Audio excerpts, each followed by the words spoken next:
Definitivamente el 2025 fue un gran año para ser seguidor del manga de One Piece. El comienzo del arco de Elbaf a finales del 2024 fue un tanto accidentado, con un montón de descansos semanales y un arranque que, aunque a mí me gustó mucho, fue algo lento. Entramos a este año y lo cierto es que no estábamos preparados para lo que se venía.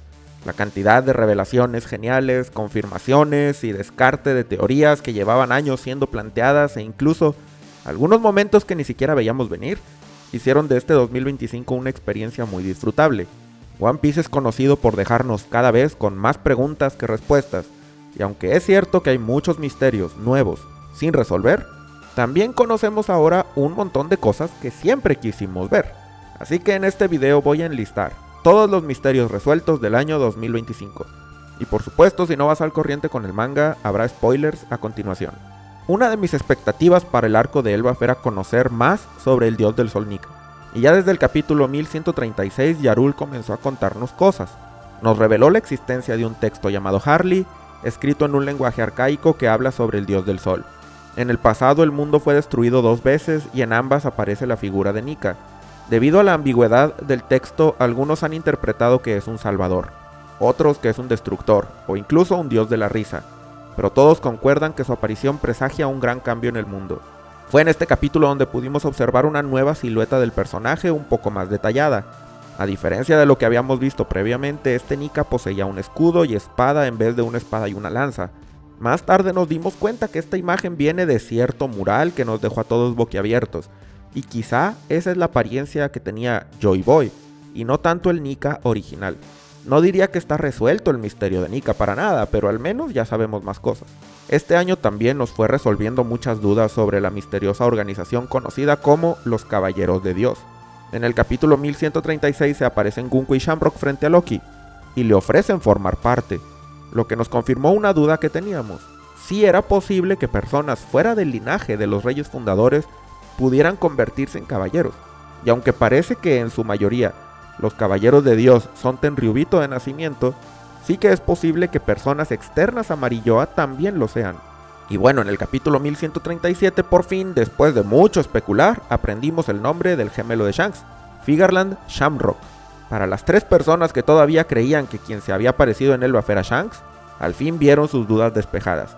La teoría del gemelo de Shanks, que fue por bastante tiempo especulación, ya es una realidad. Y ahora todos estamos ansiosos por conocer más a este personaje, sus motivaciones y su vínculo con su hermano gemelo. No diría yo que el capítulo 1138 trajo solución a misterios. El mural del árbol Adam y el texto Harley nos dejaron con más dudas que otra cosa.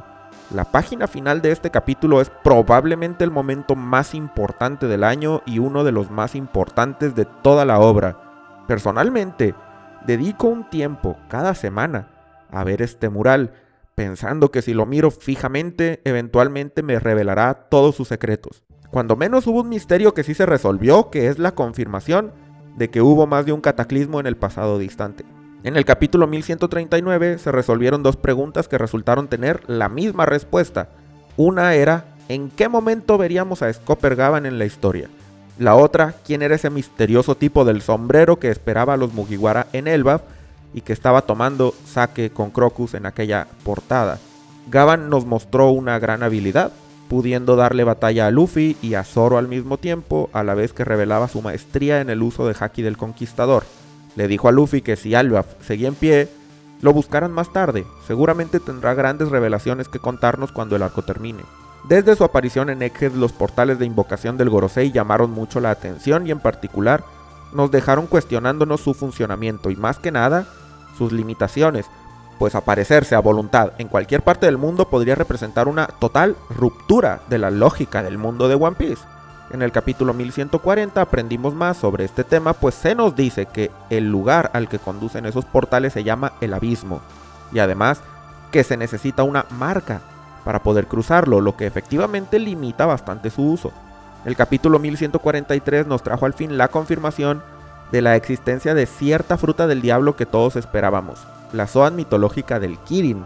Para quienes vivieron de primera mano las teorías durante el arco de Wano, recordarán que básicamente todos estábamos bien convencidos de que Yamato resultaría tener esa fruta, cosa que resultó falsa. Pero ahora, al fin, la vimos en acción, de mano del caballero de Dios Rimoshifu Kiringam. ¿Llegaremos a ver la fruta del tigre Byakko algún día? Tal vez.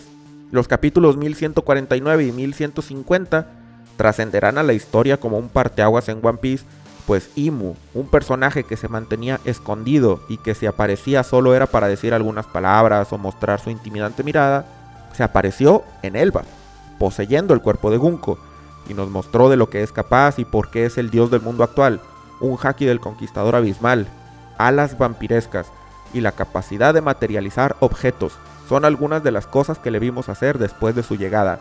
Pero lo más interesante definitivamente fue el uso de un libro de hechizos cuya naturaleza desconocemos completamente todavía. E igual de interesante está la técnica Domi Reversi, capaz de transformar a otros en demonios al servicio de Imu.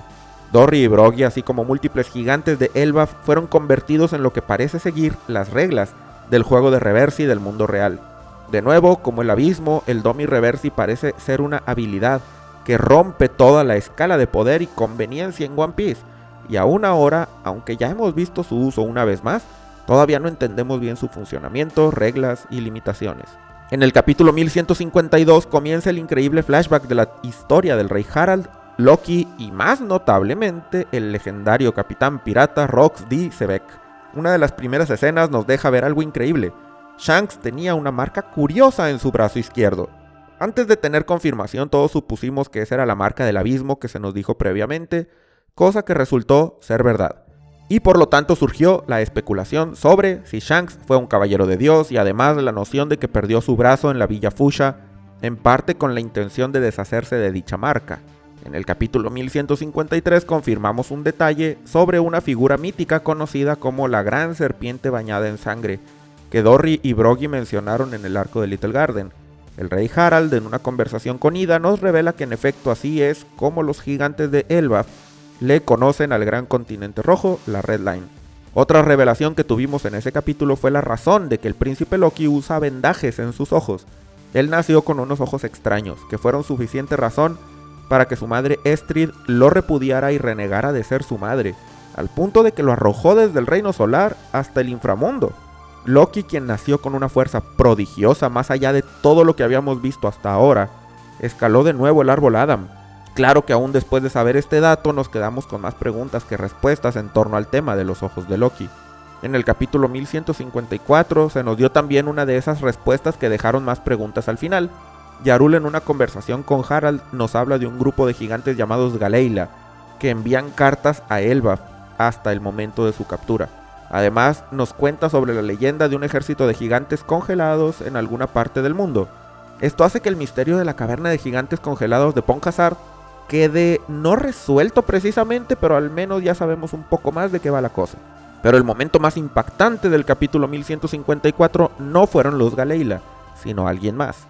La aparición del esperadísimo pirata que transgredió los tabúes del mundo y puso al gobierno en alerta como ningún otro en los tiempos recientes, Rox D. Sebek. Su aparición en Elbaf nos dejó ver su parecido con Marshall D. Teach, y parece que Oda estaba ansioso por mostrarnos a Rox, pues nos dejó de una vez claro que él era el padre de Teach. Esta escena solo fue el comienzo de una historia que consolidó a uno de los personajes más carismáticos, ambiciosos y poderosos de todo este manga. En el capítulo 1155, Oda nos reveló cómo inició la notoriedad de Rox en el mundo. Y no fue cualquier cosa.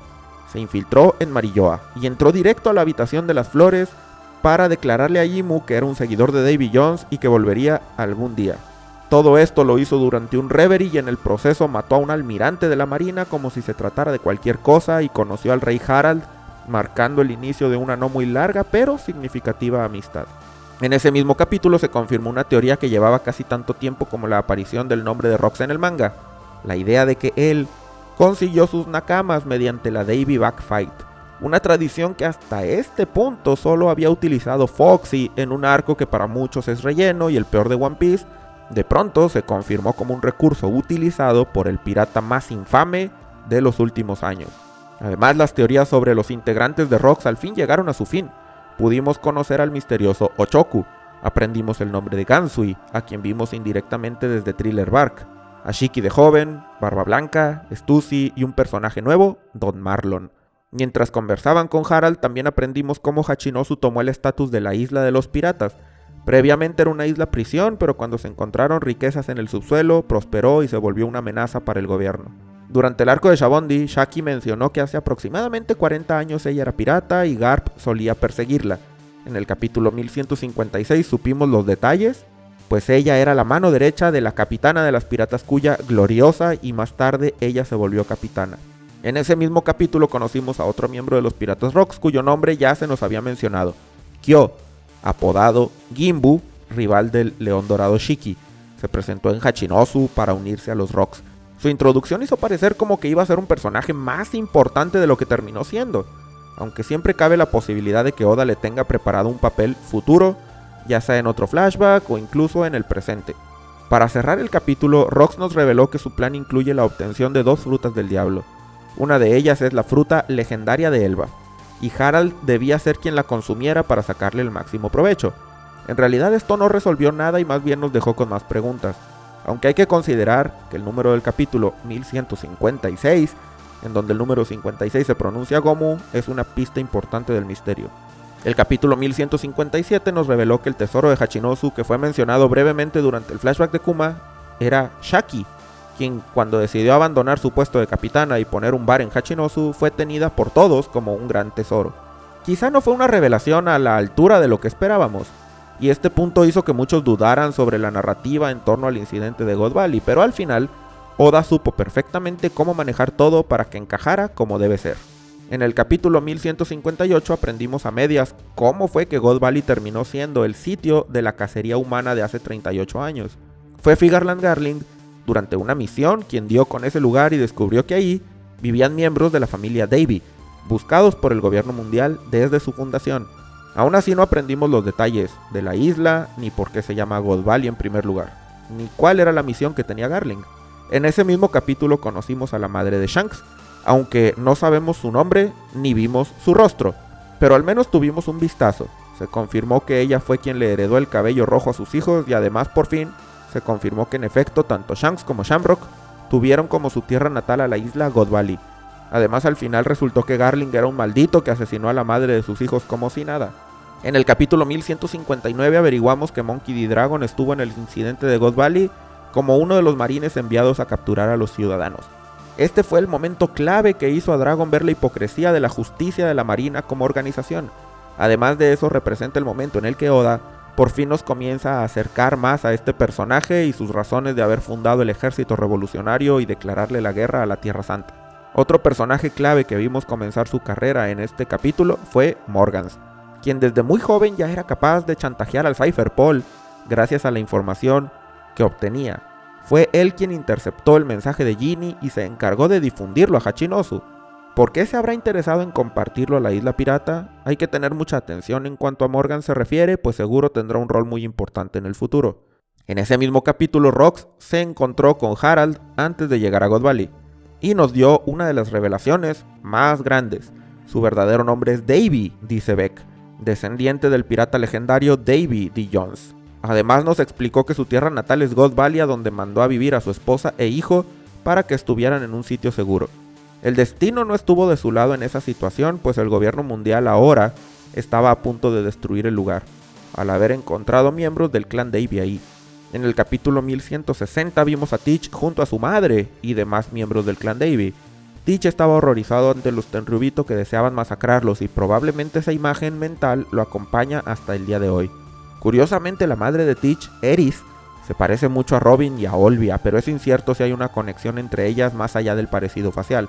Cuando menos al fin conocimos a la madre de Teach, y a diferencia de Shanks, pudimos saber su rostro y su nombre. En este capítulo y el siguiente además se nos revelaron las apariencias de diversos caballeros de Dios y 2 nuevos apellidos de los 19, Babette y Satchels. Aunado a eso se nos introdujo aquí por primera vez el concepto de un arma fiel de Dios, personajes inferiores en rango a los caballeros de Dios y de los cuales Gunko era miembro. Aunque sí que aprendimos cosas, lo cierto es que el papel de los caballeros en el incidente de God Valley en realidad no fue muy grande. En el capítulo 1162 aprendimos por fin cómo fue que Kaido terminó comiendo la Uo Uo no Mi modelo Seiryu. Aunque Big Mom nos había comentado que fue gracias a ella que esto sucedió y que Kaido le debía la vida por eso, las cosas resultaron distintas. Kaido golpeó a Big Mom y le arrebató la fruta. Big Mom, enfurecida, considera que Kaido le debe una, pero más bien fue cosa de ella. Así que esa idea de que Kaido estuvo al borde de la muerte y fue rescatado quedó muy alejada de la realidad. Una teoría que sonaba emocionante y loca en el pasado vino a confirmarse en este mismo capítulo. El mismísimo Imu estuvo presente durante el incidente de God Valley. Su objetivo ahí era solamente uno: asegurarse de la muerte de Rox, quien ahora sabía que era un David, así como de todo su linaje. A Imu no le importaba a nadie más en esa isla, simplemente deseaba el fin del clan David de una vez por todas. Mientras el impresionante encuentro entre Imu y Rox sucedía, Oda nos fue dando revelaciones curiosas y pequeñas sobre los usuarios previos de algunas frutas del diablo. Resultó que John era usuario de la fruta del magnetismo, compartiendo con Kid algo más que el apodo. Gansui fue usuario de la Bomu Bomu no Mi en actual posesión de Mr. Five, y Gil Bastard era portador del poder de la Joro Joro no Mi que conocimos por Perona. En el capítulo 1163 aprendimos al fin cómo terminó Shanks en un cofre. Resultó que Dragon, por más que intentó salvar a los gemelos, perdió uno a manos de la caballera de Dios Satchels Maffei, y el otro se extravió en la confusión, luego de que John mandara a volar todos los tesoros de la isla. Shanks terminó deambulando por su cuenta y entrando en un cofre que más tarde se llevaron los piratas de Roger. En el capítulo 1164, Rox nos mencionó un detalle muy importante sobre Davy Jones. Él dijo que era el nombre previo del rey del mundo.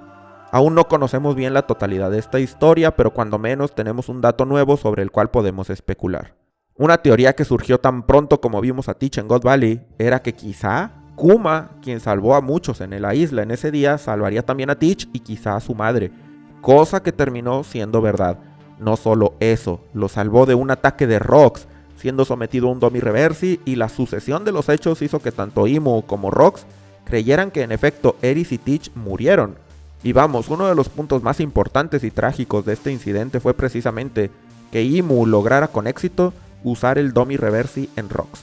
Ni siquiera él pudo sobreponerse a la técnica, la cual visualmente se notó diferente a lo que habíamos visto previamente en Elbaf, pero el resultado fue el mismo: Rox convertido en demonio y actuando en contra de su voluntad. Entonces Garp y Roger fueron los responsables de detenerlo, cumpliendo lo que Sengoku nos contó en el capítulo 957 del manga, si bien el contexto fue diferente. De paso, y sin que nadie lo viera venir, en el capítulo 1165 Oda nos introdujo a Pologram, quien parece ser el padre de Marco el Fénix y primer Nakama de Barba Blanca luego de su separación de los piratas Rox. Tras la victoria de Roger y Garp, Rox pudo ser liberado del Domi Reversi, pero Figarland Garling, quien había sido humillado por Rox previamente, llegó a darle el golpe de gracia, impidiendo que pudiera escapar. Al comienzo del capítulo 1166, Rox murió creyendo que su linaje había desaparecido, y que él había sido el culpable. Sin un discurso de despedida y sin un legado, a manos de un rival indigno, Rox murió. Pero la huella que dejó en el mundo de One Piece y en todos los lectores fue mucho más allá de lo que él imaginó en sus últimos momentos. Luego de que Dragon se rebelara contra sus superiores para salvar a la mayor cantidad de gente que pudo, fue encarcelado, y el mismo Garp, su padre, se encargó de dejarlo en libertad. Dragon decidió dejar la marina y repudió a Garp por permanecer en ella, sabiendo de lo que son capaces en realidad. Para Dragon, el que su padre continuara en la marina tras el incidente era algo imperdonable. Para Garp, conocer la verdad detrás de la institución fue lo que precisamente le motivó a seguir y proteger lo que considera valioso. Al final de ese capítulo aprendemos cómo fue que Harald perdió sus cuernos. Él mismo se los arrancó en Marineford como muestra de hasta dónde podía llegar para que Elbaf se anexara al gobierno y alcanzara la paz entre ellos. Lo que Harald consideró como una muestra de paz, sin embargo, fue percibido como un rasgo de debilidad ante Imu, quien inmediatamente aprovechó la ingenuidad del rey gigante. En el capítulo 1167 vemos cómo Harald es nombrado arma fiel de Dios, y además aprendemos mucho sobre el tema de los pactos. Hay 3 niveles: el pacto de mar superficial, profundo y abisal, en donde entre más profundo simbólicamente es el pacto, más cercanía hay con Imu y se obtienen más poderes. Solo 13 personas en el mundo pueden poseer pactos profundos o abisales. En ese mismo capítulo se responde a un interrogante. Luego de conocer los poderes de los caballeros de Dios, el Gorosei e Imu resultaba un tanto extraño en retrospectiva cómo fue que Fisher Tiger pudo hacer tantos destrozos en Marilloa. Resulta que por ese momento Shanks había ido a la Tierra Santa, fingiendo que quería pertenecer a los caballeros de Dios, y él fue quien ayudó a Fisher Tiger en su escape. También aprendimos que fue en ese año cuando Shanks obtuvo su herida peleando contra Barba Negra. Aunque no se nos dijo eso explícitamente, los vendajes en su ojo lo delatan. Con esto pudimos saber, al menos en parte, sobre lo que Shamrock había mencionado previamente de que Shanks había estado en Marillo a un tiempo. Además supimos del encuentro entre Shanks y Harald, que el pelirrojo mencionó al comienzo del flashback. Shanks quería advertirle de algo a Harald y el capítulo 1168 nos revela lo que ya se veía venir. Imu quería que Harald hiciera un ejército de gigantes con los ciudadanos de Elbaf. El rey, que solo quería la paz, se opuso, pero siendo ya un caballero de Dios con un pacto de mar profundo era incapaz de rehusar las órdenes. De paso aprendimos por fin el origen del círculo al abismo que vimos en el castillo por donde Shamrock y Gunko llegaron a Elbaf en el presente. Y el capítulo 1169 nos vino a esclarecer muchas cosas sobre el día de la muerte de Harald. Aunque nos quedamos a medias, sí tuvimos muchos datos interesantes. Los pactos tienen un efecto que impide que quienes los poseen puedan negarse a las órdenes de Imu. El pacto superficial solo tiene un pequeño rango de acción, pero del profundo en delante la obediencia es absoluta, al punto que la personalidad de quien recibió el pacto puede cambiar, con tal de que éste sea cumplido. Esto era precisamente de lo que Shanks quería advertir a Harald. Además descubrimos algunos detalles de la batalla, como que la espada que tenía Yarul enterrada en la cabeza terminó ahí porque el mismo Harald fue quien lo atacó, una vez que perdió su personalidad. Y también pudimos ver que Shanks y Gavan sí participaron en la batalla directamente.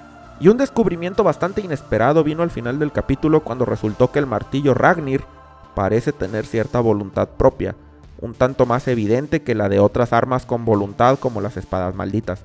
Pues cuando entró Loki a la habitación de la fruta legendaria de Elbaf, el martillo lo atacó. ¿Qué propiedades especiales tendrá? Supongo que lo averiguaremos muy pronto. No solo obtuvimos una gran cantidad de información en los capítulos del manga, la sección SBS este año tuvo también revelaciones muy interesantes, así que voy a mencionar las más importantes.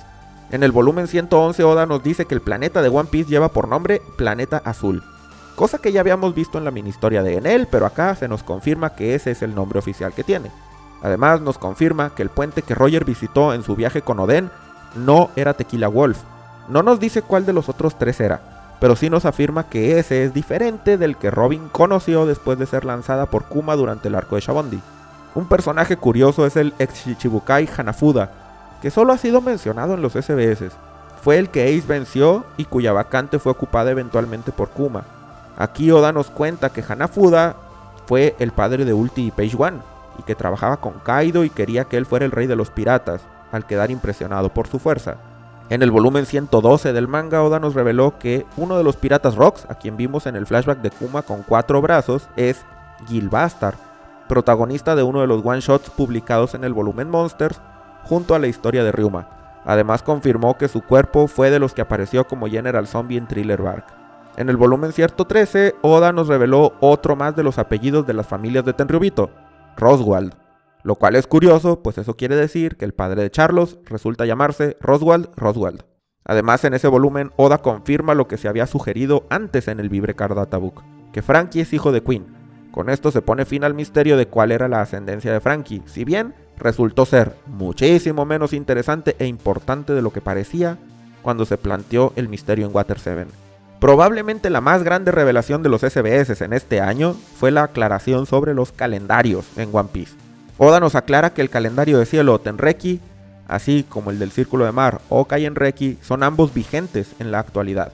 Y los relaciona, nos dice que estamos en el presente en el año 4131 del calendario del cielo y el 1541 del calendario del círculo de mar. Previamente había leído que era el 4141 del calendario del cielo, pero parece que fue un error por parte de la fuente en el que lo leí. Aclaro para quienes hayan visto mi video sobre el tema.